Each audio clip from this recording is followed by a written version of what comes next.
But fasten your seatbelts. It's going to be hot and humid right now with my next guest because it's someone who normally has something very well worth listening to. Are you ever sorry we got married? Every second of my life. She's the world's most cancelled comic. If you just feel like you can't say it, well, the chances are Roseanne Barr's probably already said it. Do I seem bitchy to you at all? And lately, that's been getting her into a whole lot of trouble. Nobody died in the Holocaust either. 6 million Jews should die right now, but it never happened. The Jewish comic is accused of being homophobic, transphobic, even anti-Semitic, and was sensationally dropped from her own sitcom for racist tweets. Fans say she's misunderstood. Critics say she's missing her marbles. Trey Andaganti protects me from myself. Tonight, I say she's uncensored.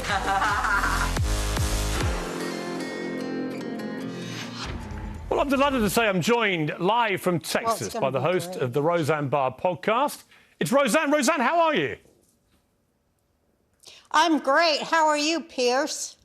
Well, I can't think of anybody I would rather have on a show called Uncensored than you.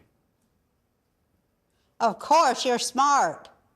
Have we gone mad, Roseanne, in our world? When I look at all the fallout to the things that you say or do, I look at the sort of apoplexy that people bring to jokes, to humour, to sarcasm, to irony, all these things.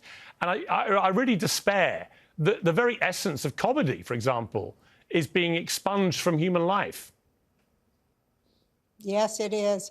Yeah, well, you should despair, Piers, and so should anybody who has a brain or, any humanity whatsoever, or any connection to any other human beings on earth. They should despair too.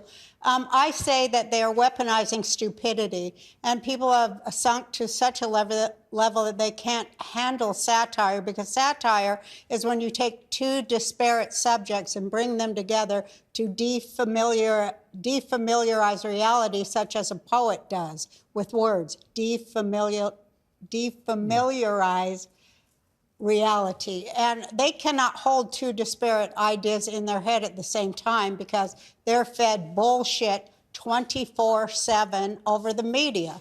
And I'm about to go crazy sitting here on the earphone hearing the stuff you all are saying about the Ukraine.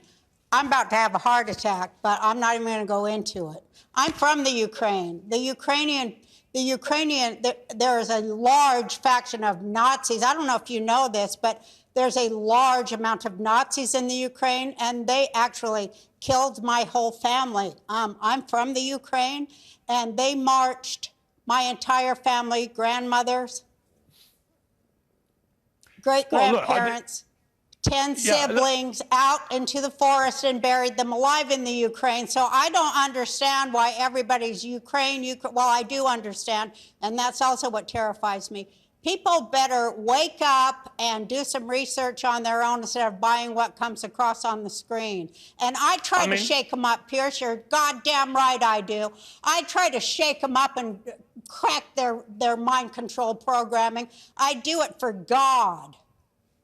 Well, here's, Roseanne, what I would say to that. I don't agree with you about a lot of the stuff you said about Ukraine. I know what you said, and you're perfectly entitled to your views. I would say in relation to the suggestion that they're all a bunch of Nazis. You haven't seen the swastikas on those soldiers' arms? The President Zelensky himself is Jewish, so obviously he is de facto not a Nazi. I know, but he's not a good one. Are all Jews the same? For God's sake, talk about anti-Semitic. Just because the guy's a Jew doesn't mean he likes Jews or that he's doing anything good for the Jews. I mean, so what? Who cares what anybody is? That was the whole point of my tweet. Just because they're skin folk don't mean they're kin folk. You know what I mean? Just because they're the same color as you don't mean they ain't trying to lock your ass up. Wake up, people! Snap out of it. Okay, listen. Like I said, you're uncensored, so you're perfectly entitled to your views. I'm entitled to a different view. I'm sure you would accept that. It's okay. I'm going to be nice. You're perfectly entitled to say what you think. I can accept that you have a different view, Piers. I can speak respectfully to another human being because I actually you know, I love to converse and I just get passionate sometimes. And I love that people disagree with me. I love to have conversations. So excuse my passion. It's okay, of course, passion's fine. There was a big outcry recently where I defended you, actually, where you were accused of I know you did. I watched you. I was shocked. Right. Well, you know, I call things as I see them. And on that occasion, it was clear to me that you were saying a statement which you didn't actually mean to be taken literally. You were exposing a wider picture of what you believe to be media untruths. Yeah. Yeah, and the fact that it went over everybody's head isn't my fault. Well, I'm going to play it. Let's play a clip again to remind people of what got you into trouble. Then I'll come and say what I think about it again. Be sure to include the context, which was there's no way in hell Biden got 81 million votes. If you don't include that context, you're going to make me mad, Piers. Okay, well, I don't want to make you mad, but we've got a 42... That's a big lie, too. We have a 42-second clip. Let's take a look. The election was not rigged. 36 counties can give you 81 million votes. Right. That's a fact. So it wasn't rigged? Of course not. Yeah. 36 counties have 81 million people in them. Yeah. See? That's the truth. And don't you dare say anything against it or you'll be off YouTube, Facebook, Twitter, and all the other ones because we have, you know, there's such a thing as the truth and facts and we have to stick to it. And, you know. It's scary. And that is the truth. And nobody died in the Holocaust either. No. That's the truth. Yeah. It should happen. 6 million Jews should die right now because they cause all the problems in the world, but it never happened. But it never happened. Now, I listened to that in full context. I listened to a lot more of it. And it was absolutely crystal clear and obvious to me that you didn't mean anything that you were saying there. In fact, you meant the complete opposite. But it was sliced and diced and put out on social media. And then the next thing is you have Roseanne Barr, who is actually Jewish, being accused of denying the Holocaust, which obviously is ridiculous. Why do these things happen? Because I'm a targeted individual. As I say, you know, for 6,000 years, there has been a Jewish civil war, and nobody knows about it, and I speak about it a lot. But it's, you know, it's at its climax right now, and I have been targeted by, you know, largely Jewish people on the other side of the political spectrum. Our view is centered on whether Israel should exist or not, and these are things we don't talk about in public. But when I ran for president in 2012, they used to stand up and it was always Jewish people with silver ponytails, Marxists, you know, they would stand up. I ran as a socialist, and they would stand up and scream, "What about the illegal occupation of blah, blah?" And I couldn't believe it because they would do it over and over and over again to attack me because I'm a Jew, I think. But Marxist Jews are not the same as the kind of Jew I am, and that's what really makes me mad, because when people assume that there's only one kind of Jew, they're missing a shitload of history. And I feel like, you know, I'm here to speak to that. And also, the context that I used was about the internet is full of Holocaust denial, Nazi comments, and saying, but the thing they always say is, no Jews were killed in the Holocaust, but it should happen. That's what they all say. And it's all over BitChute comments, YouTube. It's wall to wall. That's why I left Facebook. It made me so sick. It was wall to wall anti-Semitism. And these same people, these socialists, aging socialists, which I won't even go into what a scam socialism is. I've talked about that online a lot. But anyway, you know, they have made me their target because they don't think that I'm the right kind of Jew, and they don't think that any Jew who thinks like I do is the right kind of Jew. And so I have to live with that, and it is within my community. And it's just like when black activists come on and talk about, you know, being targeted by their own community too. It's much the same. It's a cultural war, and it is between, you know, the far left and normal, sane human beings, such as myself. Well, Roseanne, I don't think any of us are normal, sane human beings. My theory is we're all slightly nuts, and it's just a question of degree, but that's just a personal view. We can take a short break. When we come back, I'm going to ask you the most contentious. Piers. Hey, Piers. Well, I'm going to ask you the most Piers. controversial. I'm going to ask you the most controversial question in the world after the break. I want to tell you a joke. Okay. Well, tell me the joke after the break. We'll be back in 2 seconds. Welcome back to Piers Morgan Uncensored, live from New York. We're some of the most famous sites in the world, of course. And still with me is the world's most cancelled comedian, which is still there, Roseanne Barr. So, Roseanne, we left viewers on a cliffhanger. You were about to tell me a joke. Yeah, I wanted to say two things. One is we have a joke, those of us who have mental health issues, that there's insane and outsane. So I wanted to cap off what you were saying before. But also I wanted to finish saying that just last week, these leftists, such as are in the Biden administration, the State Department of the United States instituted a boycott, divest, and sanction against the Jewish people in Israel, and also with American businesses who do trading business with Israel. So it's a boycott of Israel and of America, the Biden administration, State Department.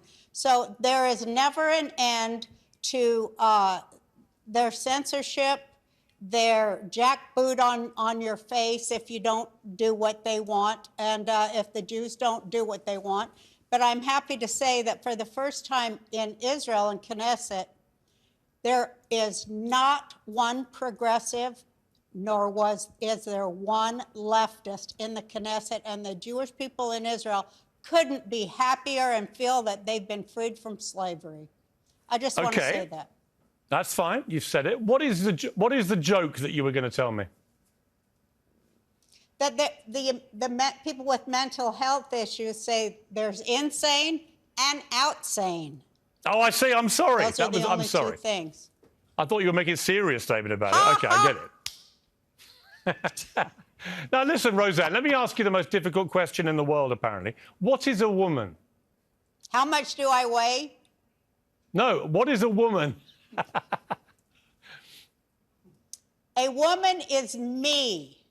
A woman is somebody whose breasts hang down to her stomach and who has a prolapsed uterus from giving birth to 5 ungrateful little bastards who have never had to work for a thing in their goddamn life. That's what a woman is. I see. And how do the ungrateful little bleeps, how do they react when you say things like this about them? Oh, they laugh. They have good senses of humor. You should hear the horrible jokes they tell about me.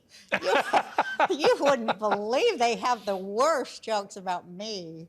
The Roseanne, kids what's your too. life? My 8-year-old grandson. I was going to ask you, Roseanne, you've obviously been through the mincer a bit in recent years, but how are you in yourself? I mean, are you happy? You have a happy life?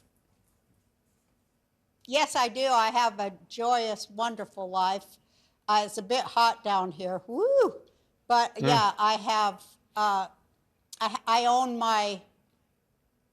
own myself and my soul and my space and my ethereal thinking and my art. And I have a wonderful, loving family. And my mother's still alive. She's 89. She's a bit of a libtard, but I overlook it. But, and so are my gay brother and my gay sister, and all of my family actually are libtards. But, you know, I just pray for them and love them. And do they do the same for you, do you think? Oh, they think I'm completely they think I went off the planet. Oh, yeah, but they love me. They just don't engage. But, you know, when you're sitting there at Passover and, you know, you're drinking the cups of wine to celebrate, you know, leaving Egypt, and one of your libtard nephews, or I mean grandsons, whatever it is, he stands up, what about the Egyptians who were slaughtered? Shut the hell up! You know, here's the thing, Roseanne, is that obviously you like saying, you know, outrageous things. And I like that about you, actually. I think more people should be doing this in life. But it seems to me you don't necessarily fall out with even your nearest and dearest over it. Have we all just got too sensitive? Are we too over-offended? Should we just be able to say outrageous things and then have a drink and a laugh with each other? Check it out, Piers. The people that are saying everything's offensive are walking down the street swinging their penises in kids' face, dressed. Those are the people who say shit's offensive. The fucking, you know what I mean? Jesus. Hey, hello? I say, women, Roseanne? this is my advice to today's woman. Keep your penis in your pants, especially when children are around, women. Roseanne, I think we've certainly lived up to the billing of Uncensored. Thank you very much indeed for joining the show. I appreciate it. Good to see you, and good luck with your tour, which I know is selling like hotcakes, and I'm not surprised.